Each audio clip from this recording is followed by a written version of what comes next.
Hello everyone, स्वागत है आप सभी का आपके अपने यूट्यूब चैनल पे। तो आज दिल्ली सल्तनत गुलाम वंश जो है स्लेव डायनेस्टी उसका रिवीजन देख कर रही हूँ। 1206 ईस्वी से 1290 ईस्वी तक स्लेव डायनेस्टी का पीरियड है। 1206 से 1290 तक दिल्ली सल्तनत के सुल्तान गुलाम वंश के सुल्तानों के नाम से विख्यात हुए, जिसका संस्थापक कौन था?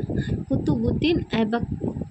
यद्यपि वे एक वंश के नहीं थे, वे सभी तुर्क थे तथा उनके वंश पृथक पृथक थे, साथ ही स्वतंत्र माता पिता की संतान थे।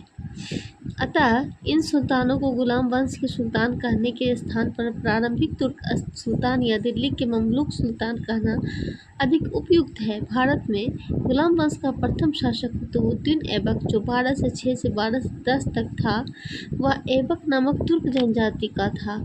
बचपन में उसे निसार के काजी फखरुद्दीन अब्दुल अजीज कोफी ने दास के रूप में खरीदा था।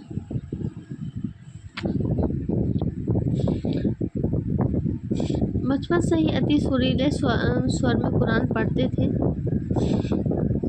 बाद में वह निशापुर से गजनी लाया गया, जहां उसे गौरी ने खरीद लिया। अपनी प्रतिभा, लगन और ईमानदारी के बल पर शीघ्र ही ऐबक ने गौरी का विश्वास प्राप्त कर लिया और गौरी ने उसे अमीर आखूर के पद पर प्रोन्नत कर दिया।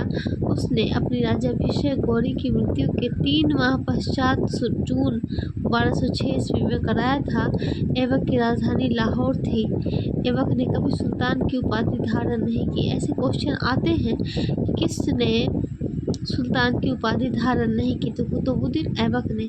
उसने केवल ममलिक और सिपहसालार की पदवियों से ही अपने आप को संतुष्ट रखा। गौरी की उत्तराधिकारी गयासुद्दीन मोहम्मद से मुक्ति पत्र प्राप्त करने के लिए 1208 ईस्वी में ऐबक को दास्ता से मुक्ति मिली। कुतुबुद्दीन ऐबक इतना अधिक दान करता था कि उसे लाख बख्श लाखों को धक्का देने वाले के नाम से पुकारा गया। ऐबक ने दिल्ली में कुब्बतुल इस्लाम और अजमेर में 2.5 दिन का झोपड़ा नामक मस्जिदों का निर्माण कराया था। उसने दिल्ली में स्थित कुतुब मीनार का निर्माण कार्य प्रारंभ किया, जिसे इल्तुतमिश ने बाद में पूरा किया। कुतुब मीनार का निर्माण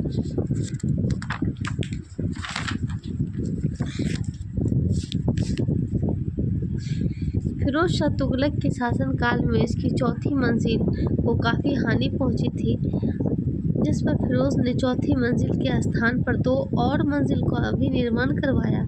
कुतुबुद्दीन ऐबक की मृत्यु चौगान के खेल में आधुनिक पोलो की भांति एक खेल होता था, जो घोड़े से गिरने के दौरान 1210 ईस्वी में हुई थी।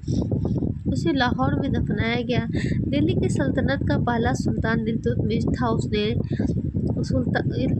सुल्तान के पद की स्वीकृति खलीफा से प्राप्त की।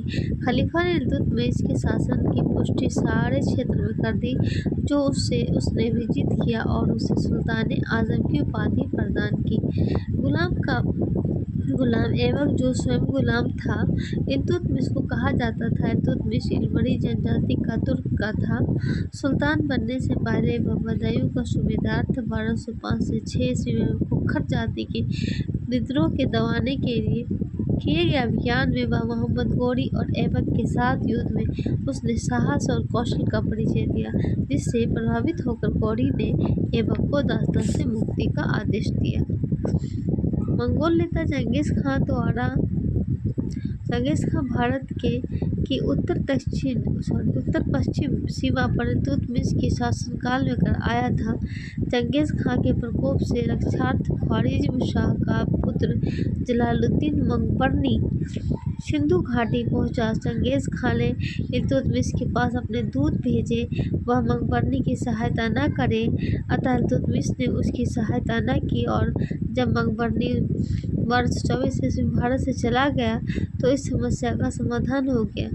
इल्तुतमिश ने बिहार शरीफ एवं बाढ़ अधिकार कर बिहार शरीफ व्यापार पर अधिकार का राजमहल की पहाड़ियों से तिलियागढ़ी के समीप हिसामुद्दीन ऐबक को पराजित किया। ऐबक ने इल्तुतमिश की अधीनता स्वीकार कर ली और इल्तुतमिश ने ऐबक के स्थान पर मलिक जानी को बिहार का सूबेदार बना दिया। इल्तुतमिश ने ही भारत में सल्तनत काल में सर्वप्रथम शुद्ध अरबी के सिक्के चलाए थे। तो इल्तुतमिश ने ही भारत के सल्तनत काल में सबसे पहले अरबी के सिक्के